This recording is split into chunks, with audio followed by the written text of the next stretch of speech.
Birds have their own story, and their story connects with my story and my family's story.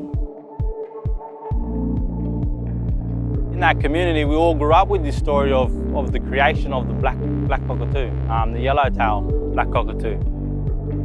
We wanted to send some experiences out to regional New South Wales. I had seen the STORYBOX, and I thought that's a really great idea to not be dependent on galleries and museums and other places having room for us inside a building. They come to us in many, many different ways and guide us and give us messages.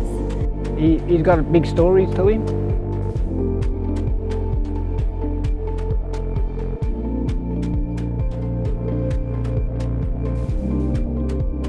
This project in particular, the bringing to life of the Gould illustrations was really an important opportunity to bring that conversation of colonial era illustration and art, and also scientific exploration, and to bring that in dialogue with much older and much longer term, millennial even, ways of understanding country and the role of birds, and indeed storytelling to how we actually care for our natural ecosystems.